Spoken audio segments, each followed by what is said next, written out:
Bonsoir, bienvenue chez Carib. On est extrêmement heureux d'accueillir Antoine Wauters pour la deuxième fois chez Carib et surtout pour parler de deux livres, donc qui sont ces deux livres qui sont parus à la rentrée chez Verdier. Pense aux pierres sous tes pas et moi Marthe et les autres. Alors on va parler des deux livres ce soir ils sont jumeaux, ils sont liés, ils ont pas mal de liens. Mais on va commencer peut-être par parler de celui-ci, Pense aux pierres sous tes pas, et puis ensuite on fera certainement des liens, des allers-retours. Donc pense aux pierres sous tes pas, simplement pour en dire quelques mots avant de commencer notre conversation.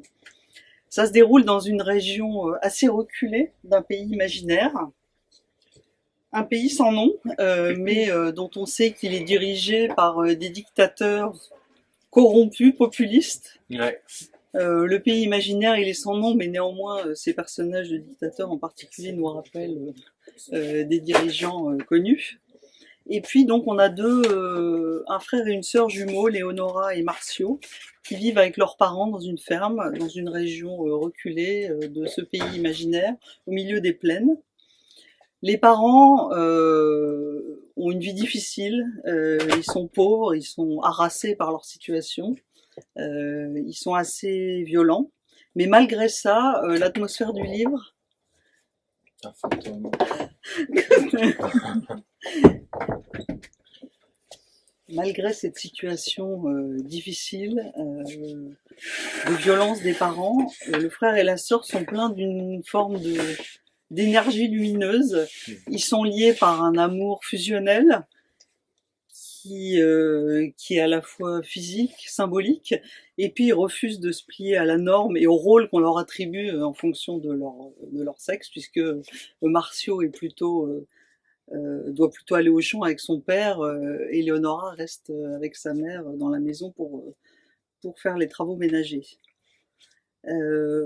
Comme les personnages, le livre ressemble à un conte sombre et lumineux. Le frère et la sœur, ils veulent inverser les rôles. Ils veulent se donner des règles pour survivre à leur propre famille, qu'on voit dans le livre. Ils veulent survivre à la séparation qui va leur être imposée, et puis à une société qui elle-même est terriblement dure et inégalitaire. Voilà, il y a une musique assez extraordinaire, une poésie singulière qui saisit dès qu'on entre dans la lecture. Une voix quand même reconnaissable, malgré la différence des livres. Moi, j'avais adoré Nos mères il y a quelques années. Césarine. Et là, j'ai vraiment beaucoup aimé ces deux textes. Merci. Et pour commencer donc par les deux personnages, la figure des jumeaux, frère et sœur, âme sœur, c'était déjà une figure qu'on avait vue dans ton livre précédent, Césarine de nuit. Oui, c'est vrai. Ici, donc, ils parlent tous les deux, mais la voix de Léonora est plus présente que celle de Marcio. Mais ils apparaissent comme deux êtres fusionnels, quasiment comme. C'est intéressant parce qu'ils apparaissent quasiment comme deux faces d'une même entité. Ouais. Et donc, je voulais t'interroger sur les jumeaux et te demander justement si c'était une des raisons que ça permettait de former une entité à deux voix, à deux sexes, plus riche, plus vaste, peut-être dans le récit que tu avais choisi d'avoir pour personnage une sœur et un frère jumeaux. C'est difficile de comprendre pourquoi il y a cette obsession chez moi voilà, pour les jumeaux. Je crois que j'avais envie d'écrire un texte autour d'une relation amoureuse, et sachant que j'ai voulu planter le livre dans un pays qui n'existe pas, et faire vivre Léonora et Marcio dans une région très reculée de ce pays qui est essentiellement agricole, très peu développé, très peu modernisé encore, en tout cas au début du livre. Ils n'ont pratiquement aucun ami, ils n'ont pratiquement aucune connaissance, aucune relation. Et je pense que depuis toujours, ils se sont construits l'un avec l'autre et en miroir l'un de l'autre. Et je pense que c'est un vieux mythe, quoi, le mythe même de l'androgyne dont Aristophane parle dans le banquet de Platon. Cette idée qu'un être au départ était unique, sphérique, parfait dans un sens, dans la mesure où il était à la fois masculin et féminin. Et donc, avoir ce rapport-là entre un frère et sa sœur me permettait de jouer sur ces questions d'identité sexuelle et de les intervertir, en sachant donc qu'ils allaient aller contre un modèle familial, contre un modèle sociétal, contre un modèle politique, qui tend la plupart du temps quand même à nous assigner et à nous faire tenir des rôles très, très délimités. C'était une manière de jouer sur tout ça, et puis peut-être aussi de parler d'un amour qui était peut-être problématique dans un sens, en tout cas si on se place du point de vue de la société et de la morale, ce que je n'ai pas voulu faire. J'ai voulu vraiment raconter le livre à hauteur de regard d'enfant, sans juger. C'est une des choses qui est fascinante dans ce livre, c'est qu'il n'y a pas de jugement à la fois sur leur relation à eux, qui est une relation incestueuse, il n'y a pas de jugement non plus sur la violence des parents. Ouais. Voilà. C'est comme, mais je pense que c'est pas le rôle c'est pas mon rôle de juger les personnages ni quoi que ce soit. Et puis, c'est vrai que souvent quand on parle des livres, la morale revient au galop. Je crois que quand on écrit, on se libère de tout ça, et c'est, je pense, vraiment très important de pouvoir le faire par moment. Mais quand on en parle, le simple fait de parler d'inceste oriente la lecture du livre, voilà, vers quelque chose qui peut éventuellement choquer, heurter, alors que je crois que quand on rentre dans la pensée et dans la voix de Léonora, on se rend compte que oui, c'est peut-être un inceste au sens propre, mais en même temps, la manière dont eux le vivent, dont eux le racontent, c'est quelque chose de très naturel. De la même manière que des enfants, quand ils jouent, quand ils échangent leurs identités, ce que les enfants font la plupart du temps, il n'y a pas de jugement chez eux. Et donc voilà, c'est sur toutes ces choses-là que j'ai essayé de mélanger et de faire évoluer petit à petit dans l'histoire. Alors, parle de rentrer dans la voix de Léonora, ça serait peut-être bien d'en entendre Ouais. un premier extrait. Qu'est-ce que je lis? Le début, non? Le début, d'accord. Jusqu'ici.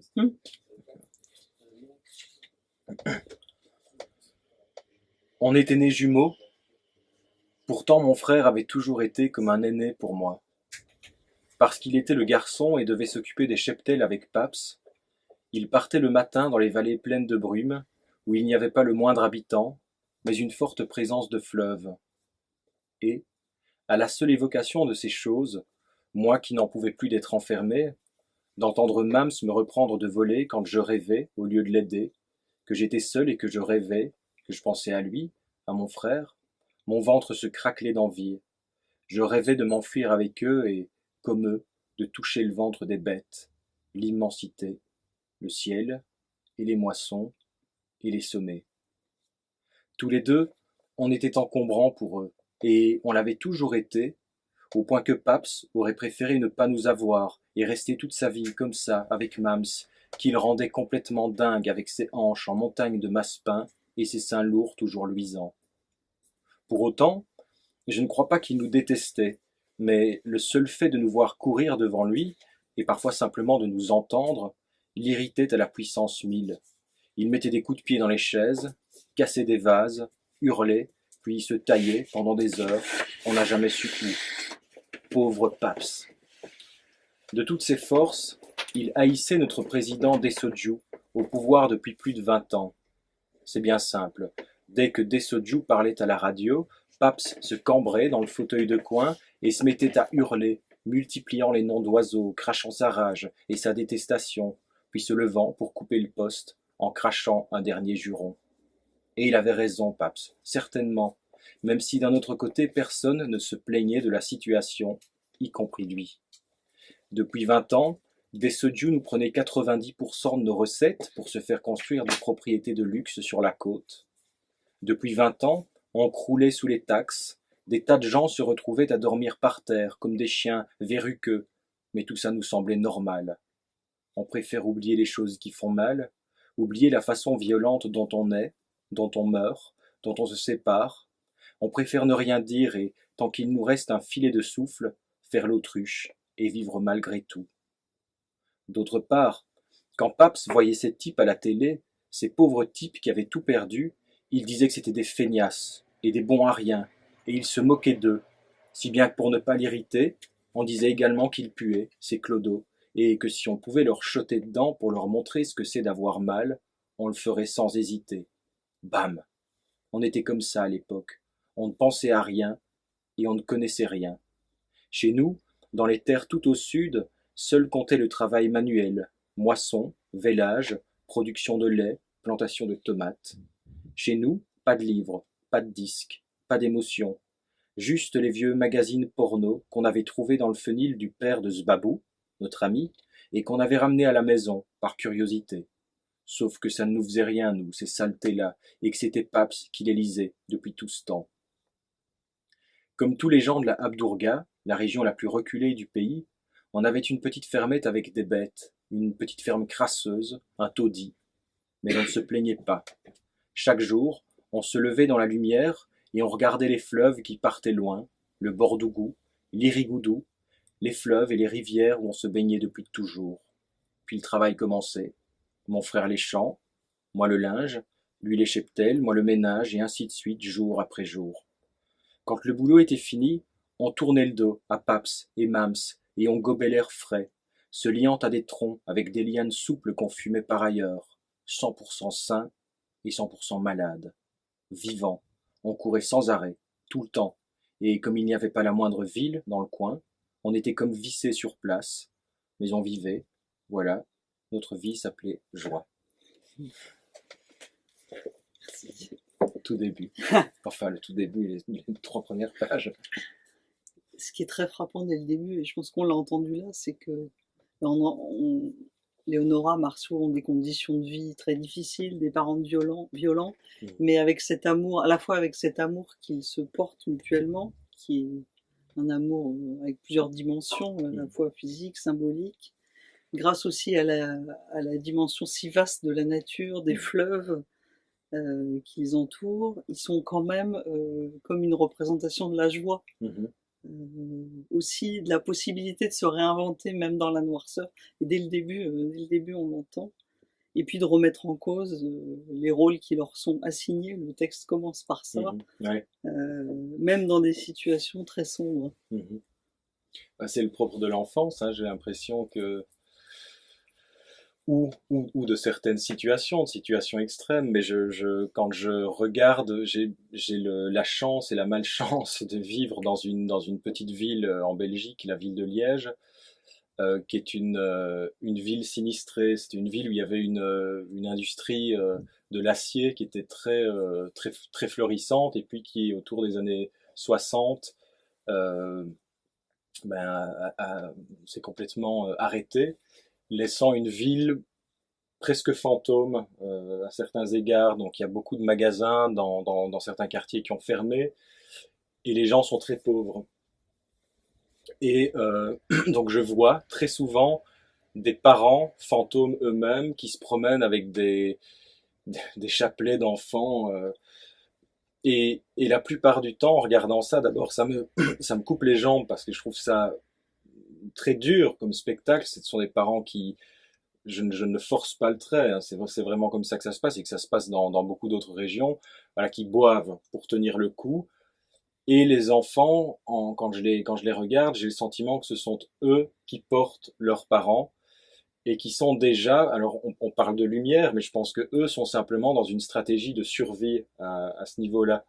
Et tout ça me marque beaucoup, la violence faite aux enfants. Je ne parviens pas à, à mettre le doigt précisément sur un événement de mon histoire familiale qui ferait que je suis très sensible à ça. Or, je pense qu'il y a des choses que je comprends d'ailleurs petit à petit en écrivant, mais toujours est-il que voilà, ce sont des choses qui me heurtent, qui me blessent, et qui font que j'ai envie d'écrire là-dessus, en essayant d'être le plus juste possible, et en essayant de me mettre dans la peau de ces enfants. Et c'est peut-être d'autant plus facile que quand même dans mon histoire familiale, il y a eu des moments et des situations où, pas forcément moi personnellement, mais si on remonte un peu la chaîne généalogique, si on la redescend même plutôt, j'ai constaté ça. J'ai constaté constaté que dans des situations difficiles, les enfants, étrangement, tenaient non seulement le coup, mais tenaient leurs propres parents par la main, et c'est quelque chose, moi, qui me bouleverse beaucoup. Voilà. J'ai répondu totalement à côté, je crois. Non, pas du tout. Et puis à côté de ça, il y a aussi dès le départ la question des rôles qui sont assignés à chacun. À Léonora, à Marcio. Lui, parce qu'il est un garçon, donc il doit s'occuper des cheptels avec son père, qui s'appelle Paps, Ouais. comme on l'a entendu. Et donc il part le matin dans les vallées pleines de brume, au bord des fleuves, alors que Léonora, elle reste à la maison avec sa mère pour les tâches domestiques, et c'est un enfermement dont on sent dès le début qu'il lui pèse terriblement. Et tous les deux, on a l'impression dès le début comme ça qu'ils rêvent de faire bouger les lignes, éventuellement d'inverser les rôles, mais déjà de modifier, de faire bouger la situation dans laquelle ils sont. Ouais. Oui, c'est vrai. C'est là, depuis le début. Bah, moi, je pense que le métier d'écrivain, c'est ça. C'est non seulement essayer de faire bouger les lignes, mais c'est surtout essayer et se donner le luxe, s'offrir le luxe de pouvoir passer d'une peau à une autre, d'un état à un autre. Et puis aussi ici, parce que c'est un roman d'apprentissage, et la plupart du temps dans les romans d'apprentissage ou d'initiation, ce sont des personnages masculins qui ont la parole et qui racontent leurs aventures. Et ici, je me suis dit, mais non, moi, non seulement en tant qu'écrivain, ça me plaît de pouvoir me glisser dans la peau d'une fille, de Léonora, et puis ça me plaît aussi que ce soit elle, la narratrice, et donc je pense que c'est pas un hasard si elle a davantage la parole que son frère, quoi. Elle intervient quand même un peu plus que lui, et, euh, et ça sent, ben voilà, c'est cette espèce de partition très nette entre ce qu'une fille est censée faire et ce qu'un garçon est censé faire. Euh, ben on sait très bien pour le vivre tous que c'est absolument, enfin c'est très restrictif et on peut pas vivre comme ça et pourtant on le fait donc j'ai essayé de jouer avec ça et de renverser la vapeur. Ouais.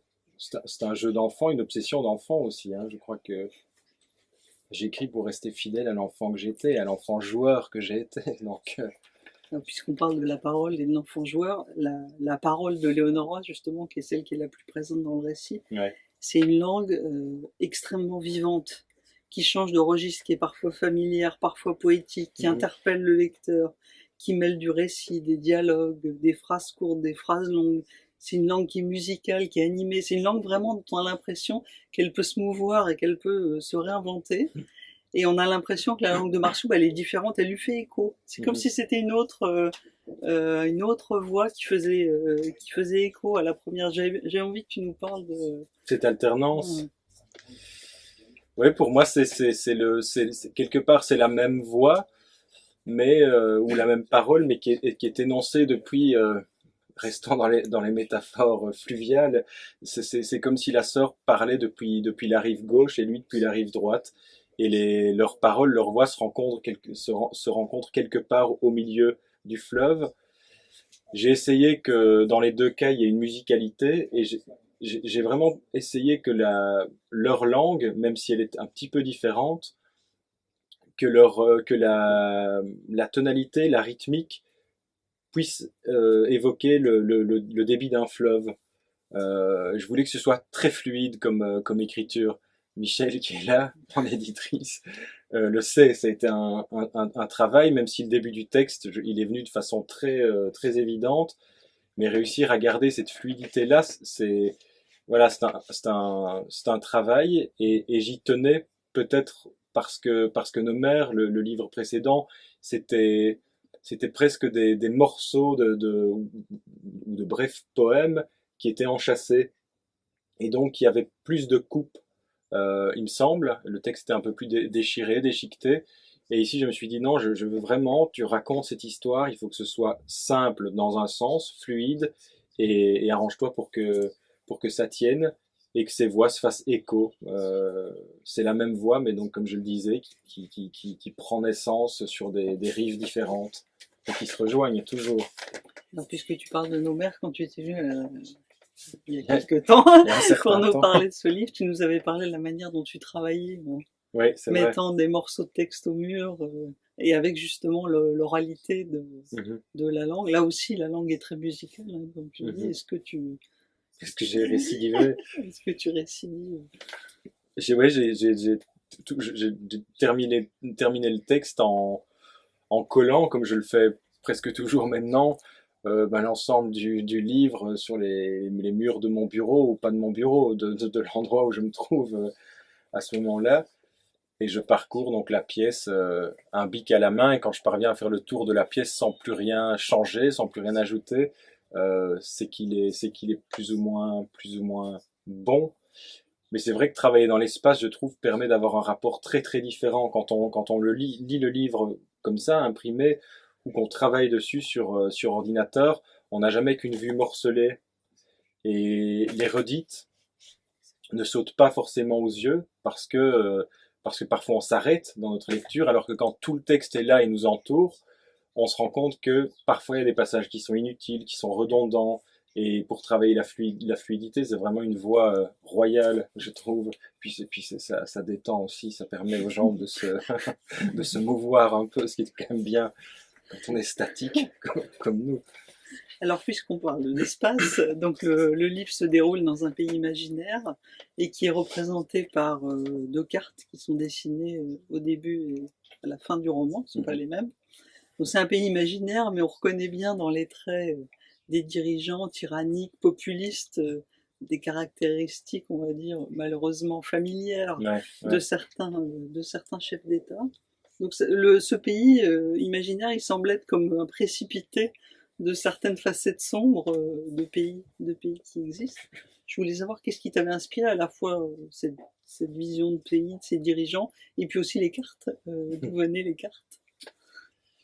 Les dirigeants, c'est très étrange. Au début, je crois qu'on commence toujours par en tout cas dans mon cas, par de petites choses, presque par des détails. Je savais simplement que ce frère et cette sœur vivraient ensemble, vivraient une histoire d'amour, et qu'elle serait compliquée ou empêchée.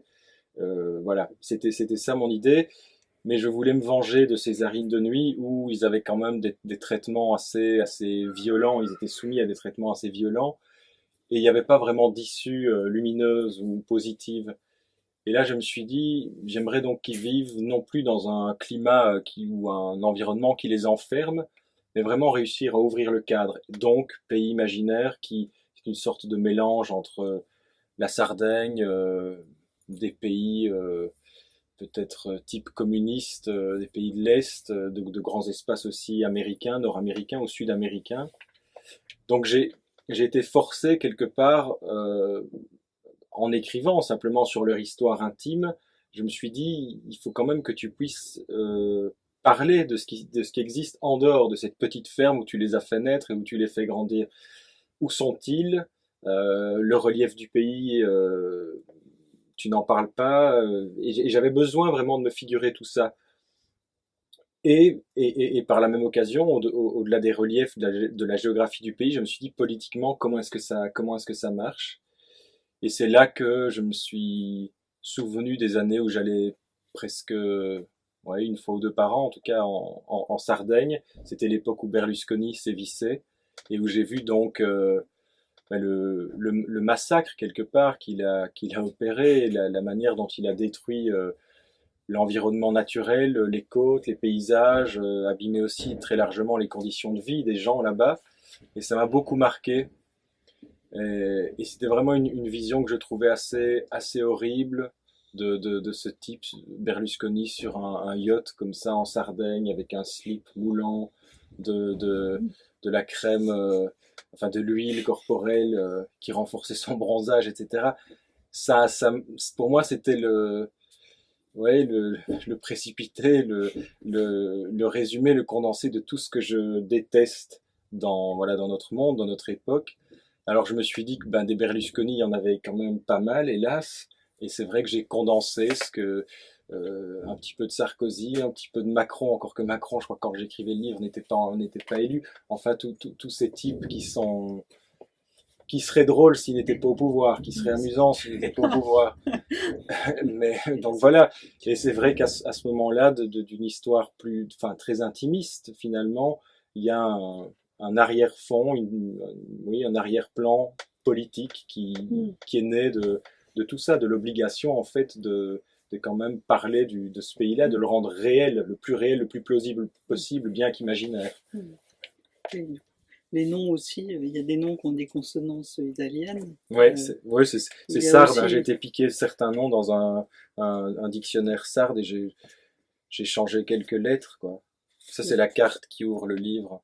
Donc, et évidemment, à la fin, une le autre pays est carte. tout à fait différent. C'est pas moi qui les ai dessinés d'ailleurs, hein. C'est ma comparse. Alors les noms, il y a aussi les noms des dirigeants, Desaudio, Mhm. Bokongu. C'est plus un nom africain, Ah, Bokongu. Ouais. ils ont des consonances multiples en fait. Ça rend ce pays imaginaire à la fois culturellement hybride, Mhm. mais ce qui évoque des lieux réels, mais sans renvoyer une image nationale précise. Oui, c'est ça. Ouais, ouais. Donc et puis aussi, il y a une autre chose, c'est qu'on ne peut pas dater le récit. Non. Ça se déroule à une période indéfinie. Donc c'est ancré à la fois dans une réalité, mais qu'on ne peut pas situer ni géographiquement, Ni ni temporellement. historiquement. Ouais, c'est vrai, c'est vrai. Ouais. Ouais, je sais pas. C'est vrai, je me suis pas posé la question de la temporalité, mais pour moi, c'est maintenant, dans un sens, mais c'est un maintenant qui se vivrait euh, un tout petit peu ailleurs. Et je pense que c'est ça le principe de la fable, c'est écrire un livre qui ne se passe nulle part et partout à la fois, et qui nous permet peut-être de relire ou de lire notre monde contemporain avec d'autres yeux après. Ça ne marchait pas, hein. J'ai essayé, par moments, je me suis dit, mais il faut quand même que tu parles de Berlusconi, c'est quand même un beau personnage.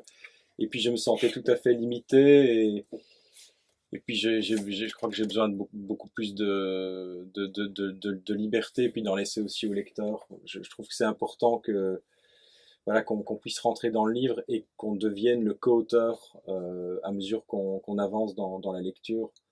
C'est, ouais, je trouve ça très précieux, quoi. Je pense que c'est un livre.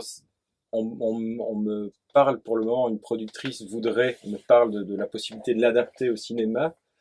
Et je suis assez réservé parce que je pense que ces images-là, moi je les ai eues, mais je pense que chacun les invente.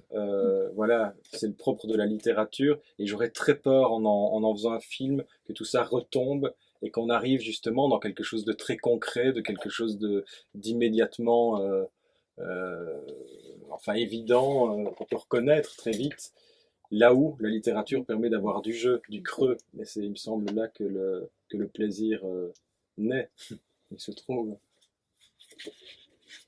Alors tout au début du livre, il y a quelques phrases de prélude. Ouais.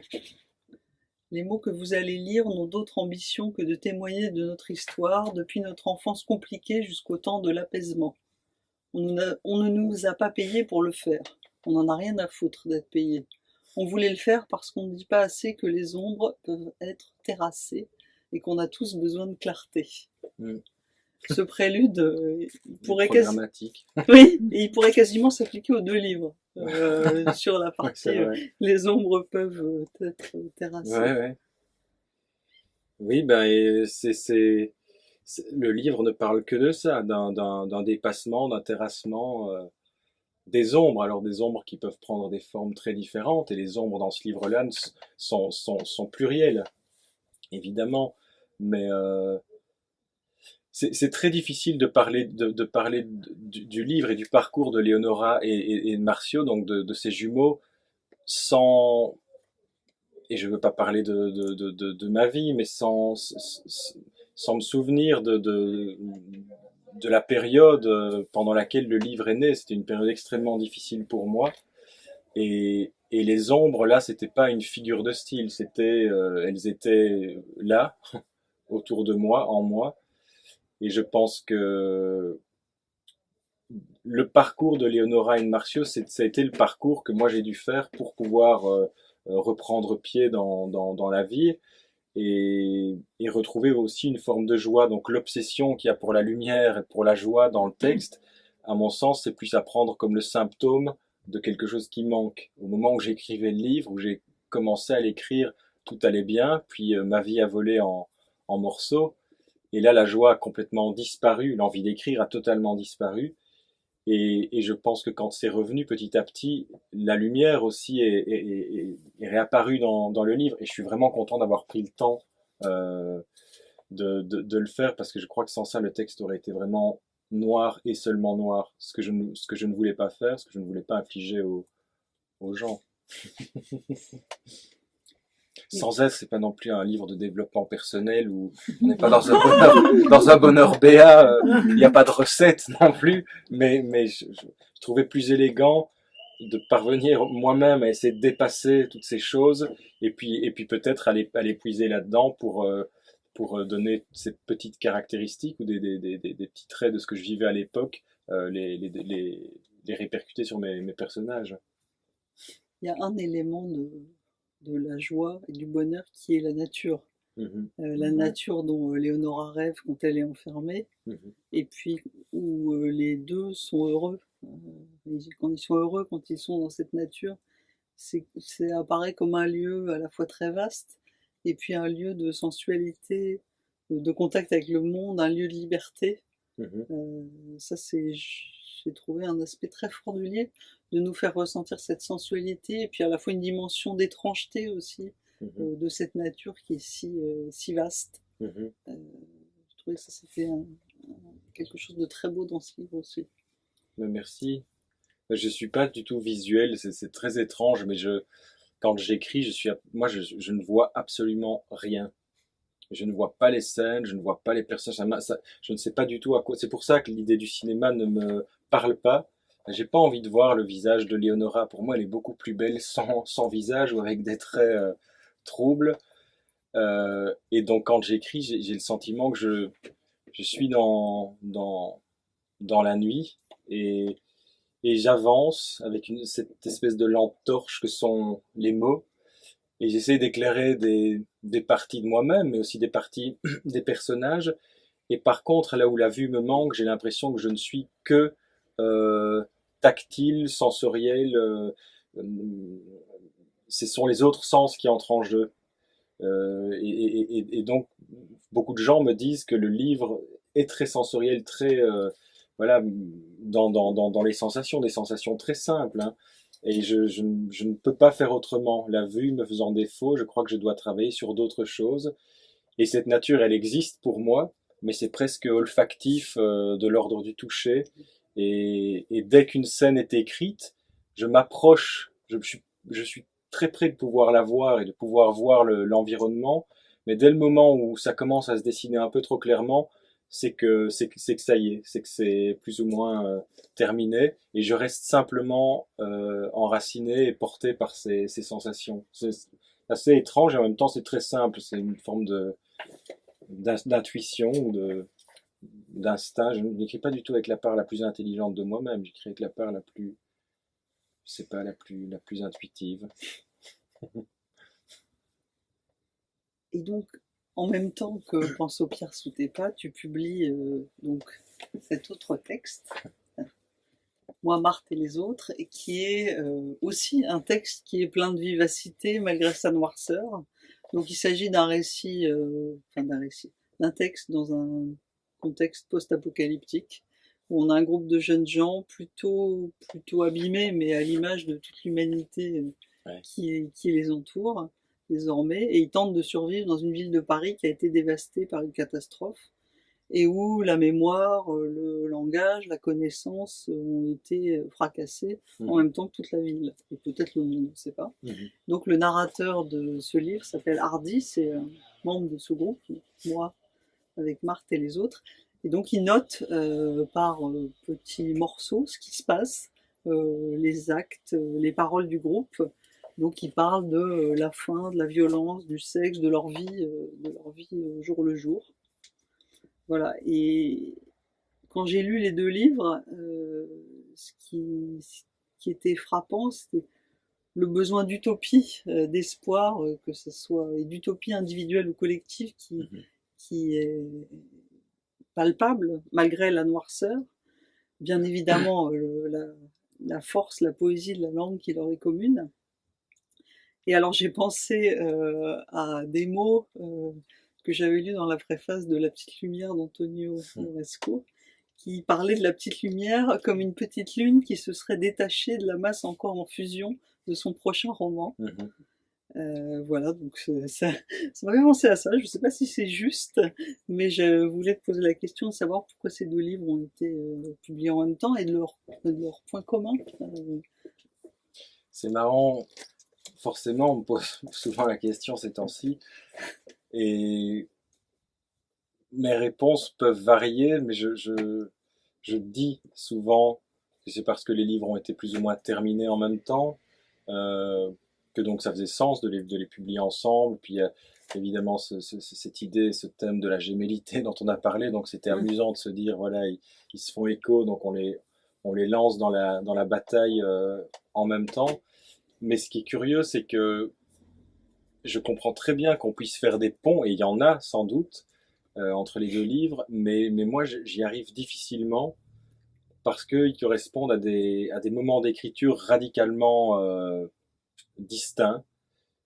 Pense au Pierre sous tes pages, je l'ai écrit sur un long laps de temps, et moi Marthe les autres, c'est peut-être ça l'allusion à Moresco, en tout cas c'est comme ça que je l'entends, ça s'est détaché non pas de la masse incandescente d'un autre livre, parce que Pense aux pierres était pratiquement terminé à l'époque, mais ça s'est détaché d'une forme de stupeur ou de d'hébétude devant les choses, devant la violence du monde, et ça a commencé simplement par des notes. Je prenais des notes,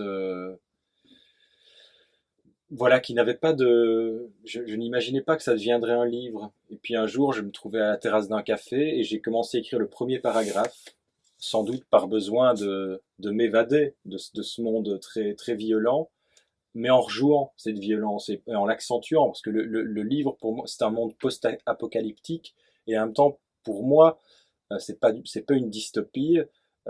Pour moi, c'est notre monde aujourd'hui, mais dont j'ai très largement grossi et forcé les traits. Et donc, peut-être de manière...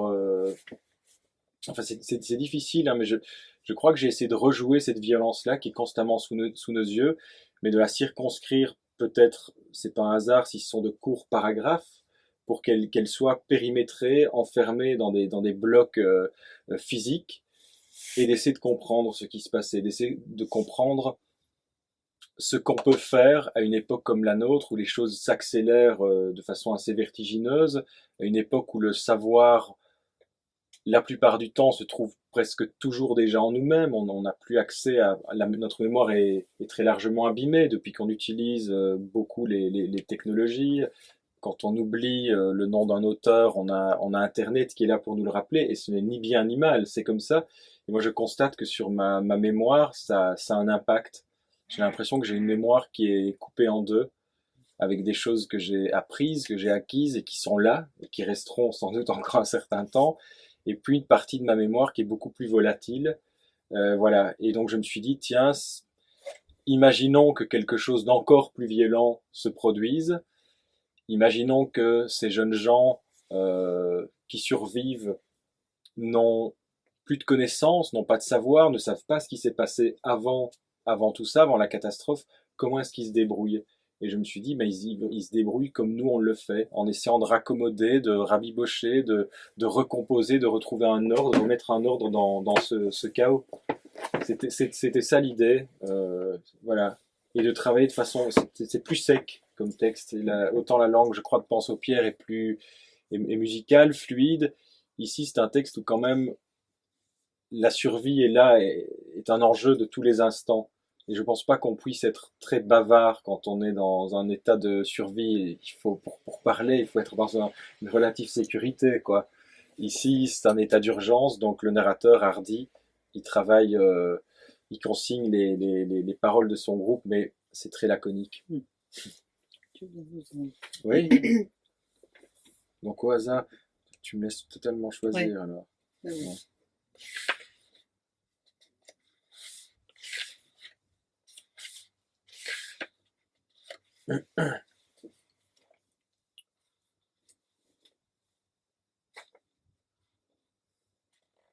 Notre grotte, qui peut-être n'est pas une grotte mais une simple cache, un temple, un pauvre trou fait dans la terre, se trouve au-delà d'une petite place dont le nom ne nous est pas connu.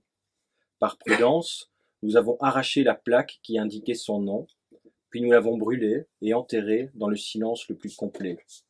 D'habitude, pourtant, dit Patrappe, les lettres s'effacent d'elles-mêmes, naturellement. Elles se retirent des choses, des noms de rues, des paquets de clopes, des devantures de magasins. Doucement, dit-il, les lettres tombent, et nous vivons. Nous avions tout, dit Azzuto. Nous avions trop. Aussi était-il juste et bon de tout perdre, puis de tout recommencer. Nous étions gros, enchaîne Patrappe, beaucoup trop gros, obèses, pourri gâtés. À présent, nous devons tout reprendre à zéro, tout recréer. La vie, l'espoir et la joie tout au fond de nous. Vivre comme nous, dit-il encore, c'est marcher au milieu de rues recrues de chiens-dents, de chardons, de broussailles. C'est sourire sans comprendre pourquoi, c'est beaucoup pleurer. Bon, tout ça est numéroté, hein.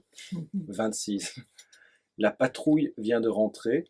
Elle a trouvé des bidons de Saint-Doux, du coquelas, des clopes Marlboro, du lait imbuvable, des boîtes de sardines à demi rouillées, 2 kilos de maïzène pour sauce brune, 6 sacs de riz. Nous leur faisons la haie d'honneur. Merci. Puis nous baisons leurs pieds. 27. Attention à ce qui est alléchant, dit Josh. Ce qui est alléchant est dangereux. Jocelyn, qui ne l'écoute pas, porte à sa bouche un morceau de sardine d'un vert fluo étrange. L'instant d'après, il repose sur le sol. Mort, dis-je. Mort, reprend Josh. Mort, fait le pauvre Jocelyn, qui dans un dernier spasme n'a même pas le temps de nous. 28. Chez nous, chaque enterrement est suivi de chants, chaque chant suivi de prières, chaque prière d'ablution, d'oblation et de larmes. Les filles se tiennent en cercle autour des hommes, les hommes en cercle autour du corps défunt que nous touchons une dernière fois, les uns après les autres. Seule Marthe ne participe pas, elle préfère s'occuper des petits. 29. Nous dormons sur nos morts depuis toujours. Nous les enfouissons dans la terre, les pieds en l'air, la tête en bas, et poussons le plus fort possible pour que leur cœur s'enfonce très loin, où la terre brûle, où la roche fond, où le feu est vivant. Nous pensons qu'avec un peu de chance, la chaleur peut les réanimer. Nous ne pensons pas la vie comme tuée par la mort. Nous pensons que tout peut revenir, et l'appelons de nos vœux, ainsi de nos vœux, de nos espoirs. Voilà. Donc, le groupe de Hardy, qui s'appelle Hardy, le narrateur, Marthe, les autres cherchent à survivre dans la ville qui est donc Paris. Et oui, c'est Paris. J'ai réussi à écrire pour la première fois sur une ville et sur Paris.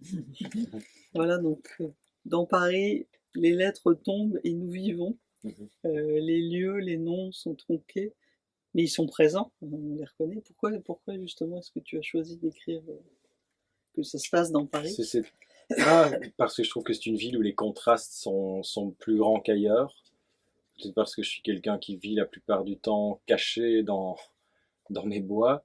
Mais c'est vrai que quand je viens ici, je remarque que quelque part la pointe de notre je sais pas, du progrès, de l'évolution, de notre civilisation même, voisine est très proche d'un état de misère ou presque d'un état de déclin et de faim. Il suffit de prendre une rue et puis on passe comme ça d'un monde où tout semble très bien, très beau, avec des restaurants lounge, où tout semble pouvoir durer comme ça éternellement, à un endroit où les gens me font penser presque à des figures moyenâgeuses. Il suffit de prendre un métro pour s'en rendre compte. Et ces contrastes, cette espèce de grande violence, moi me marque beaucoup. Et donc je pense que c'est pas un hasard si ça se passe ici, parce qu'on est à la fois à la pointe d'un progrès, et en même temps, c'est peut-être l'ironie de notre histoire humaine, peut-être à avoir voulu constamment nous dépasser, créer, construire toujours plus, peut-être que c'est ça qui est en train de nous tuer, quoi. Et on le sait, enfin, faut pas lire les collapsologues ou les théories de l'effondrement pour s'en rendre compte. On voit très bien que l'être humain ne se satisfait pas de ce qu'il a, et donc dans cette volonté d'expansion, il y a aussi la menace évidemment d'un retour de boomerang, quoi. Hélas. En même temps, Donc c'est Hardy qui note, qui prend les notes, qui consigne les actes, les paroles. Mhm. Mais comme il y a eu cet apocalypse dont on ne connaît pas la nature, comme la mémoire, la connaissance ont été détruits, lui et son groupe, ils redémarrent quasiment à partir de rien, y compris pour la langue. Donc Mhm. ils font des erreurs de langage, d'interprétation, et ça produit dans cette situation très noire pas mal d'effets comiques. Tant mieux. Voilà. Est-ce que c'est une manifestation d'une sorte d'humour du désastre? Voilà, ou en fait, ma Ouais. question c'est, est-ce que cet humour, finalement, s'est invité dans le récit?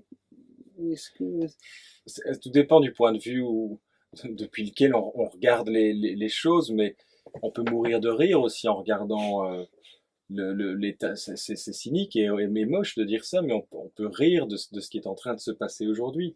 Dans un sens, il faut peut-être être très détaché pour en arriver là, ou très désespéré.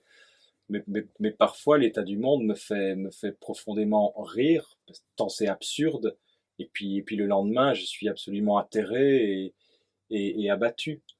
Donc l'humour, il est né parce qu'il ne pouvait pas ne pas naître, parce que eux, ils tâtonnent, ils sont dans une ignorance presque complète, et ils font ce que la plupart des gens font aujourd'hui, c'est-à-dire ils composent avec une mémoire, un savoir qui sont très précaires, très fragiles, euh, et ils se trompent effectivement dans l'usage des mots.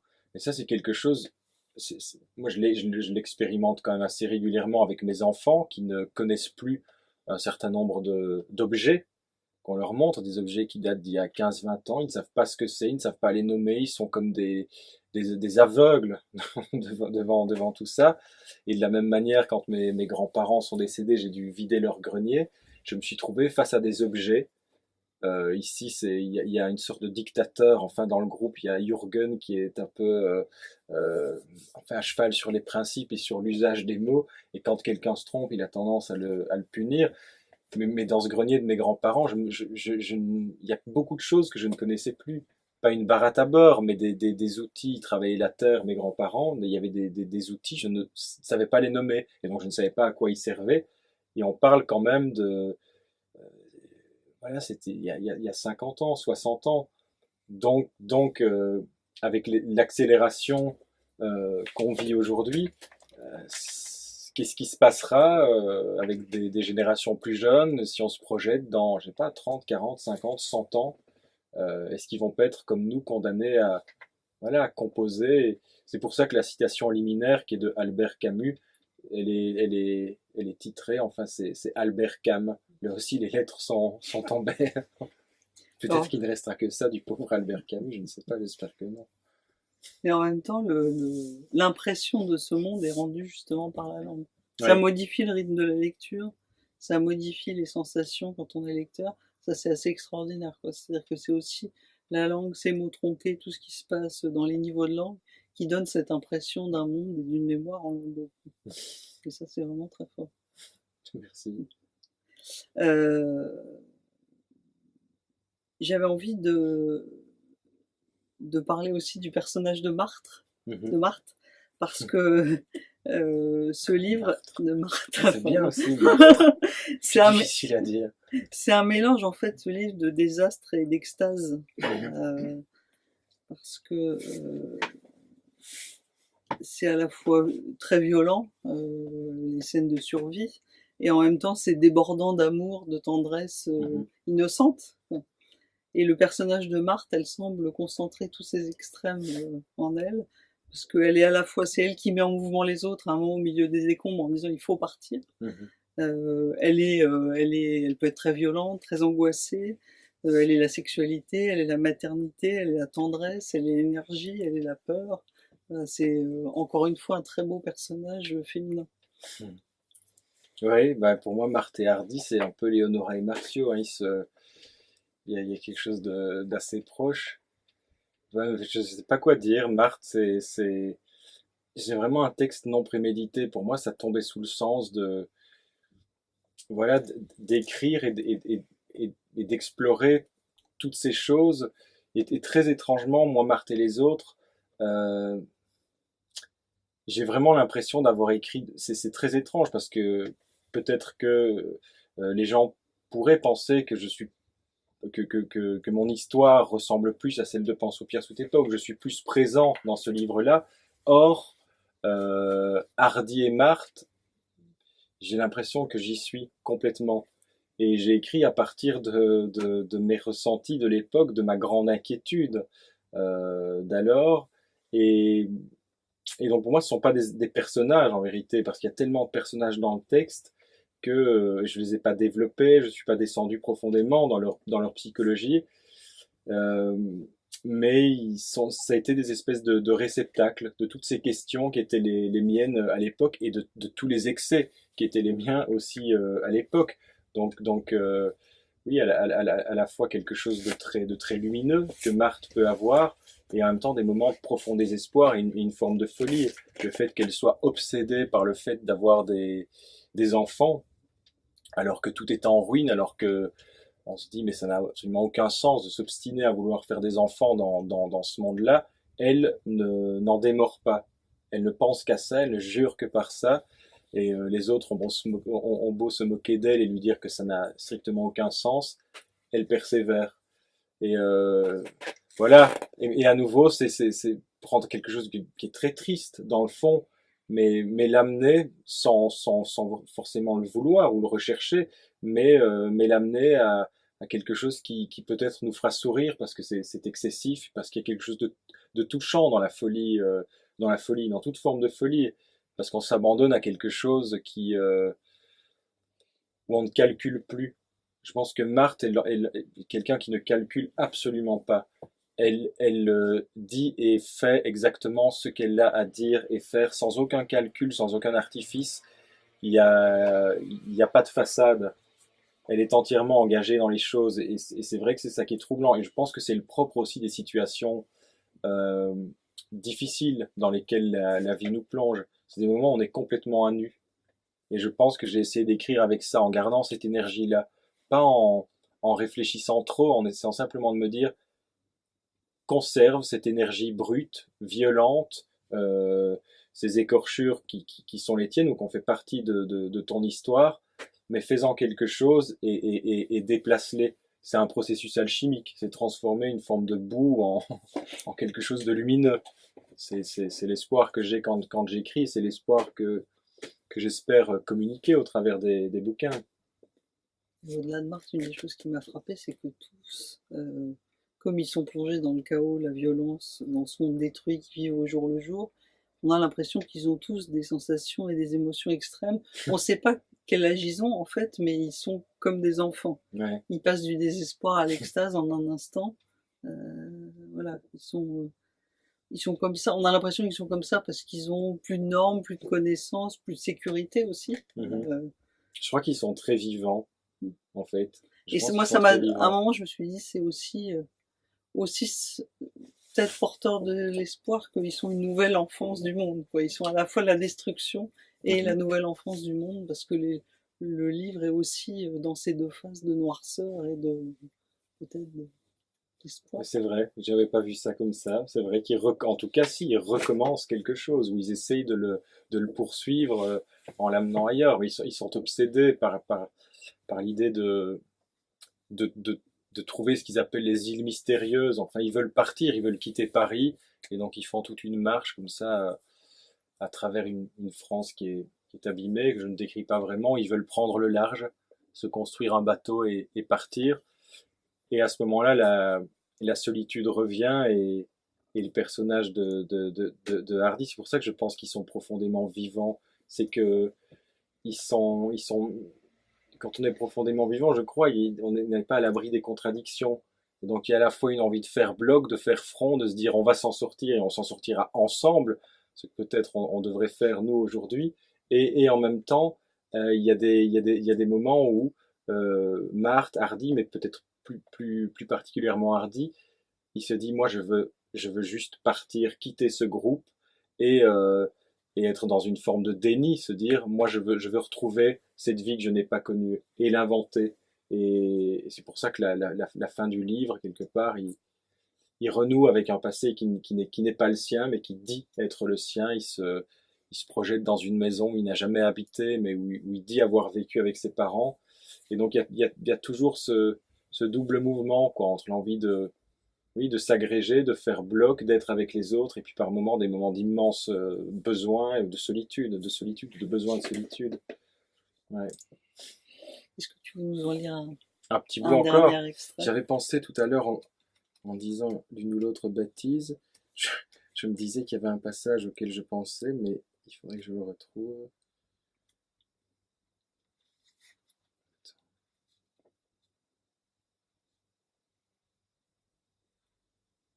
Laissez-moi 20 secondes.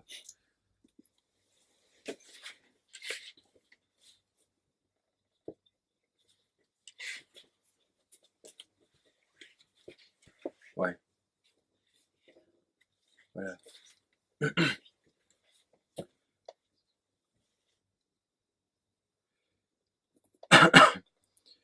Quand Marthe est morte de faim, je chasse des araignées pour elle. Quand je n'en peux plus, elle m'attrape des vers. On en sourit et se dit que c'est une belle façon de s'aimer. Bientôt, on ne trouvera plus que des champignons et du crottin, dit-elle. Bientôt, toutes les belles choses auront cessé. Elle se ménage une petite place tout contre moi et me caresse, ses seins noirs dressés fièrement. Nous ne sommes plus ni riches ni pauvres, dit Begraphe. La richesse et la pauvreté, c'était avant, quand il y avait encore des choses à se partager. À présent que tout est vide, nous ne sommes plus que vivants, absolument vivants, désespérément hommes. Et il sourit, comme seuls sourient les gens qui ont beaucoup perdu. Ça, je zappe. Parfois, quand elle se colle à moi et me regarde sans rien dire avec ses yeux de brebis blessée, je pense qu'elle est la plus belle du monde. Je dis, Marthe, à quoi tu penses quand tu me regardes comme ça? Comment tu fais pour être si belle? Et elle, à rien, hardi. Je ne pense absolument à rien. Ensuite, elle refait sa petite tête d'étonnée splendide. Ses yeux se reposent sur moi comme deux oiseaux de paradis. Elle me sourit, puis nous faisons l'amour 7 jours durant. Avec tout ce que nous nous sommes embrassés, Marthe et moi, nous devrions avoir le corps déformé, tuméfié, des lèvres boursouflées comme des pétales de pivoine. Mais non, rien. Étrange, me dis-je, comme l'amour laisse et ne laisse pas de traces, preuve sans doute qu'il est infini. Il fait de plus en plus froid, la grotte reste murée, mais le vent rentre, et la neige aussi. J'ai envie de prendre Marthe dans les buissons, mais n'en ai pas la force. Je lui demande de m'expliquer. Expliquer quoi, dit-elle. Le froid, le monde, et la façon que tu as de regarder les choses comme si les choses ne devaient plus jamais t'atteindre. Je lui demande si elle a mal quelque part, et elle me répond oui, mais que ça remonte à si loin dans l'enfance qu'il n'y a vraiment rien à en dire. Elle prend ma main et se met à la lécher. Elle lèche aussi mes bras. Un instant, je crois voir une larme couler dans ses yeux, mais elle me dit que non, que c'est une mouche, et elle a un petit geste gracieux de la main pour repousser son embarras. J'aime bien cette façon qu'elle a de repousser son embarras. On reste dans la grotte sans se parler. Certains peignent des choses dans la terre, d'autres gravent des poèmes sur les parois.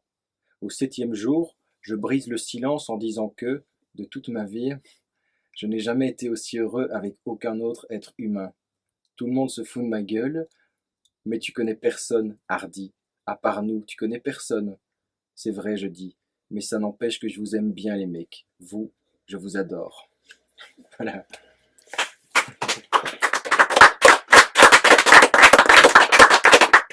Je propose qu'on termine sur cette belle lecture et qu'on continue la discussion de manière informelle autour d'un verre. J'espère que vous êtes tous convaincus déjà à ce stade que ces 2 livres sont absolument magnifiques. Il faut absolument les lire, les faire lire autour de soi, les offrir. Ils sont vraiment très beaux. Merci. Moi, je suis fasciné par ceci. J'ai envie de les garder. Moi, je les garde. Tu les gardes. C'est les notes que je prends. Ouais. Non, mais merci beaucoup. Merci à vous. Et merci à toi et à Hugues. Merci.